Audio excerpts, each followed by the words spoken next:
बताइए तो, can I have my full panel on air? Thank you गर्मा। सिद्धार्थ जी, देश में आपकी सरकार और प्रदेश में आपके समीकरण की सरकार क्या किया? अभी आप ये मत बोलिएगा Siddharth ji you are a young leader और राहुल गांधी वाले युवा नहीं, आप असलियत में युवा हैं। तो बताइए मुझे बिहार के युवा के लिए क्या कर रही है बीजेपी? क्या तेजस्वी यादव ने नहीं किया? वो उनके प्रवक्ता को बोलने दीजिए, मुझे आप बताइए और देश की जनता को बताइए कि what is your line of politics. आपका विकास का मतलब क्या है सिद्धार्थ यादव? देखिए ऐश्वर्या जी, आपके सभी दर्शकों को नमस्कार और आपको भी नमस्कार। प्रणाम सिद्धार्थ। आपने जिस प्रकार की एक ओपनिंग करी, मैं बिल्कुल उस बात से सहमत हूं। और विकास को लेकर के बिहार में जो चर्चा आज प्रारंभ हो पाई, या आपकी जो चिंता विकास को लेकर के व्यक्त हो रही है, मुझे लगता है कि यह भी एक उपलब्धि है। नहीं तो आप तो लंबे समय से पत्रकारिता करते आ रहे हैं।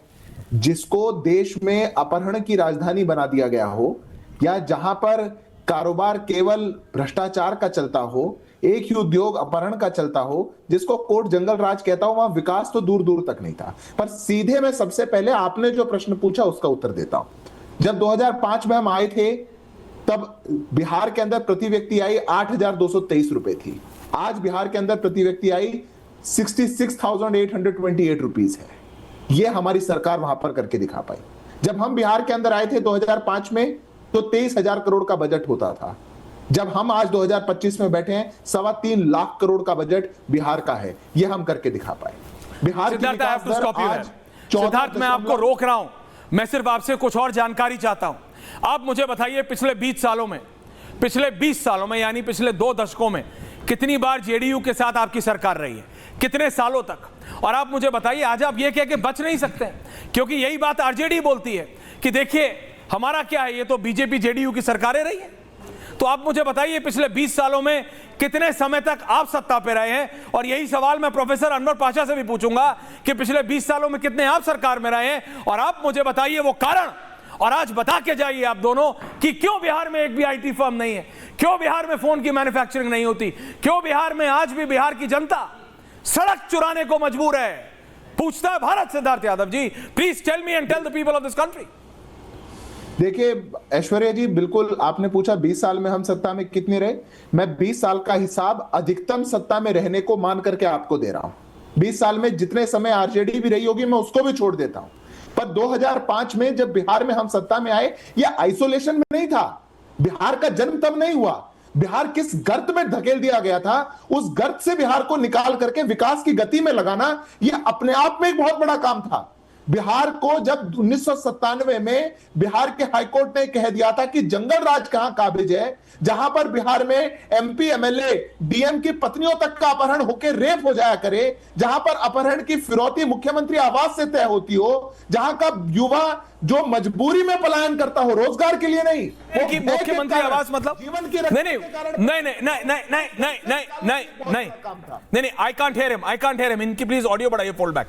आप कह रहे हैं कि मुख्यमंत्री आवास मतलब पाशा साहब ये कह रहे हैं कि आरजेडी के मतलब लालू जी के ऊपर आरोप है डायरेक्ट, राबड़ी जी के ऊपर आरोप है डायरेक्ट।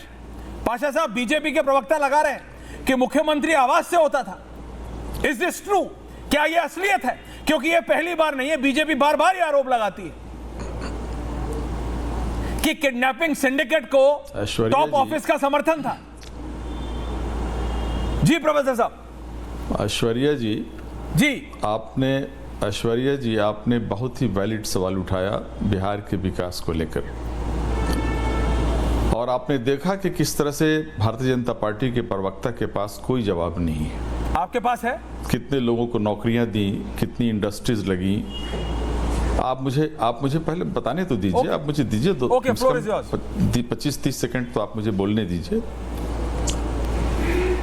भारतीय जनता पार्टी के पास अगर अपनी उपलब्धियों को बताने के लिए, नीतीश कुमार जी की सरकार के पास अपनी उपलब्धियों को बताने के लिए कुछ होता तो वो बताते। उनके पास एक फटा हुआ ढोल है, जंगल राज का ढोल है, 20 साल पहले की सरकार का ढोल है।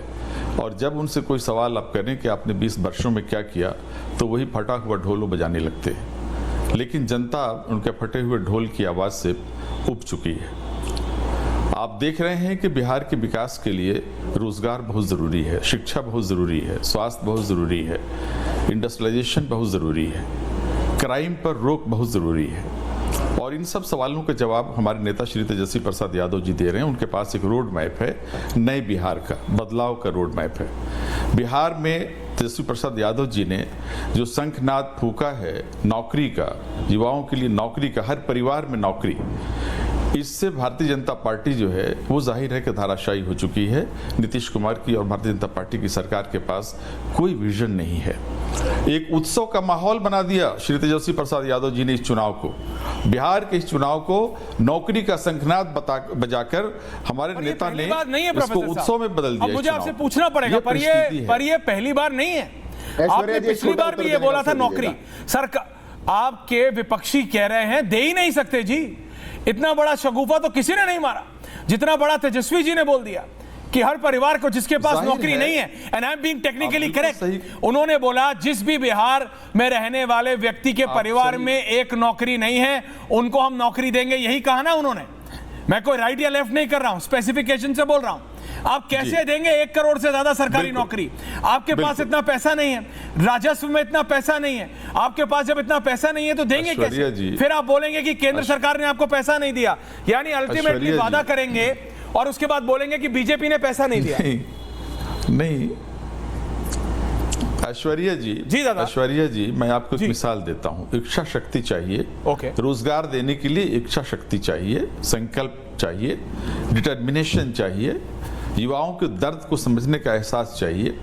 ये एहसास नहीं है भाजपा के पास, ये एहसास हमारे लीडर के पास है। 17 महीने की सरकार में हमने 5 लाख से ज्यादा युवाओं को नौकरी दी, सरकारी नौकरी दी। और यही बात जो आप कह रहे हैं, तनख्वाह कितने जब दिन 2020 के इलेक्शन में हमारे नेता श्री तेजस्वी प्रसाद यादव जी ने जब ये कहा था कि हम 10 लाख युवाओं को नौकरी देंगे 2020 के इलेक्शन में, तो यही श्री नीतीश कुमार जी ने कहा था कि पैसा कहां से लाएगा, क्या अपने बाप के घर से लाएगा? ये उनके शब्द थे। लेकिन तेजस्वी प्रसाद यादव जी ने सिर्फ 17 महीने के अंदर में इसको सच कर दिखाया और जवाब दे दिया कि अगर इच्छा शक्ति हो तो रोजगार क्रिएट किया जा सकता है, सृजन किया जा सकता है और दिया जा सकता है। इच्छा, ये जो आपने इच्छा शक्ति की बात की, अवधेश ज़्यादा आ रहा हूं मैं अपने इनके पास, हमारे पास रोड। ऐश्वर्या जी एक छोटा सा उत्तर देने आ रहा हूं Siddharth ji, I will come back to you. Siddharth I will come back to you. Blueprint, Siddharth I will come back to you. Rohit I am coming to you. Avdhesh दादा आ रहा हूं, रत्नाकर जी आ रहा हूं। लेकिन पता है जब आपने इच्छा शक्ति की बात की हमारे पास, प्रोफेसर अनवर पाशा, जब आपने इच्छा शक्ति की बात की तो रोहित मेरे को याद पता है किसकी आई? अवधेश जी मेरे को याद है अरविंद केजरीवाल की। जब वो दिल्ली में राजनीति में आया तो उन्होंने कहा था इच्छा शक्ति होनी चाहिए, मैं सब कुछ कर दूंगा। बीजेपी जो नहीं कर पाई, कांग्रेस जो नहीं कर पाई, वो मैं कर दूंगा। अवधेश दादा को भी ले आइए, सिद्धार्थ जी को 2 मिनट रेस्ट दे दीजिए। और आते ही क्या किया? बोतल पे बोतल फ्री है। इच्छा शक्ति की बात ठीक है, मैं नहीं कह रहा हूं आप वो करने वाले हैं, तेजस्वी यादव बिल्कुल वो करने वाले नहीं है, लेकिन मैं ये कह रहा हूं बोल देने से। अब अगर कल को बीजेपी के कोई नेता खड़े हों और बोले कि देश के हर घर में जहां सरकारी नौकरी नहीं है वहां हम सरकारी नौकरी देंगे, और फिर अगर मैं आरजेडी से यह उम्मीद करूं या कांग्रेस से यह उम्मीद करूं कि आप सिद्धार्थ यादव की पार्टी से काउंटर सवाल नहीं पूछें कि कैसे दोगे भैया? दुनिया में, भारत में नहीं सिर्फ रोहित, दुनिया में कोई भी इकोनॉमी और कोई भी देश सरकारी नौकरी से नहीं चलता है। It is a private public partnership, public private partnership से चलता है। आपको प्राइवेट नौकरियों का सर्जन करना पड़ेगा, आपको क्रिएशन करना पड़ेगा। वो तब आएगा जब लॉ एंड ऑर्डर होगा, वो तब आएगा जब बेसिक इंफ्रास्ट्रक्चर होगा, वो तब आएगा जब बिहार के गांव का युवा सड़क चुराने के लिए मजबूर नहीं होगा। सड़क चुरा रहा है वो, और हम बात कर रहे हैं आईटी कंपनी, मोबाइल फोन और एप्पल के फोन की। Siddharth, Rohit, I want you to enter on this and then Avdhesh दादा आ रहा हूं। आप बिल्कुल सही कह रहे हैं दादा, बोलता तो मैं सही हूं, खराब लग जाता आपको। लालू यादव जी के, बोलिए सरकार ने, सुनिए ना, बोलिए रोहित, कि लालू यादव जी के प्रवक्ता लोग अब लालू यादव को डिफेंड करेंगे, अब बिहार की जनता मानेगी।